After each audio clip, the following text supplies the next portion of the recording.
George സിമ്മലിൻ്റെ ഒരു പ്രധാനപ്പെട്ട തിയറിയാണ് philosophy of money എന്ന് പറയുന്നത്.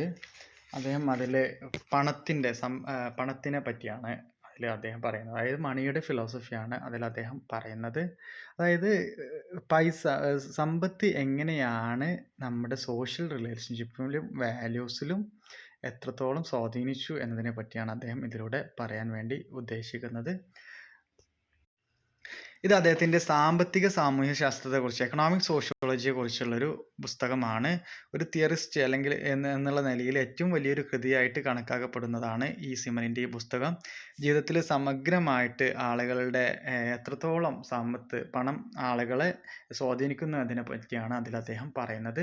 ഫസ്റ്റ് അതിൽ പറയുന്ന ഒരു കൺസെപ്റ്റാണ് മണി ആൻഡ് വാല്യൂ, പണവും മൂല്യവും. വസ്തുക്കൾ നിർമ്മിക്കുന്നതിലൂടെയാണ് ആളുകൾ മൂല്യം സൃഷ്ടിച്ചുവെന്നും ആ വസ്തുക്കളിൽ നിന്ന് സ്വയം വേർപെടുത്തുകയും ആ ദൂരം മറികടക്കാൻ ശ്രമിക്കുകയും ചെയ്യുന്നു എന്നാണ് സിമ്മൽ വിശ്വസിച്ചത്. അതായത്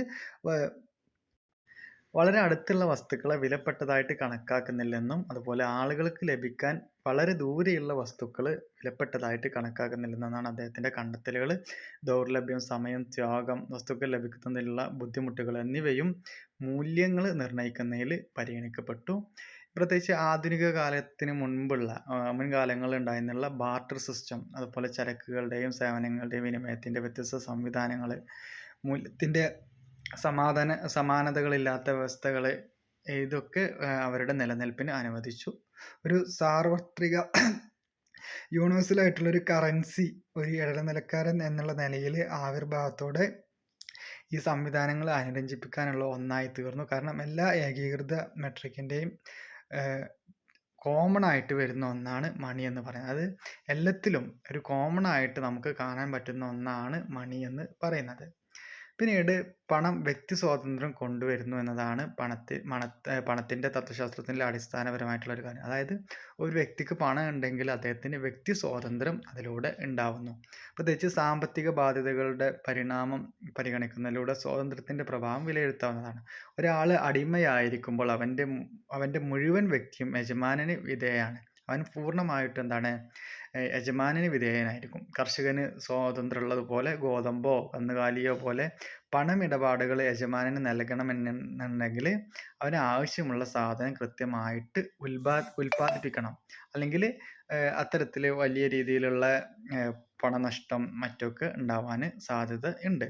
അപ്പോൾ ഏതൊരു ബന്ധത്തിനും വ്യക്തി സ്വാതന്ത്ര്യം കിട്ടണമെന്നുണ്ടെങ്കിൽ പണത്തിന് അതിൽ വളരെയധികം പ്രാധാന്യമുണ്ട് എന്നാണ് അതിലൂടെ അദ്ദേഹം പറയാൻ വേണ്ടി ശ്രമിക്കുന്നത്.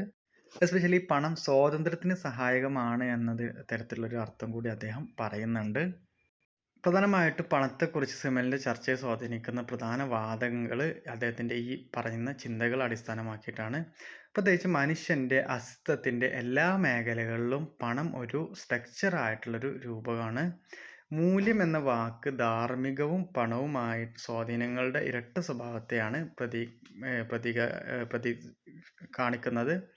പണത്തിന് ഒരു ഭൗതികവൽക്കരണം, അതുപോലെ ചരക്കുവൽക്കരണം, സാർവത്രികവൽക്കരണം എന്നിവയെ കൊണ്ട് സജീവമാക്കുന്നുണ്ട്. അതായത് പണം എന്ന് പറഞ്ഞു കഴിഞ്ഞാൽ ഗുഡ്സ് ആൻഡ് സർവീസ്, അതുപോലെ യൂണിവേഴ്സലൈസേഷൻ അങ്ങനെ തുടങ്ങിയിട്ടുള്ള കാര്യങ്ങളിലൊക്കെ നമുക്ക് കാണാൻ വേണ്ടി സാധിക്കും.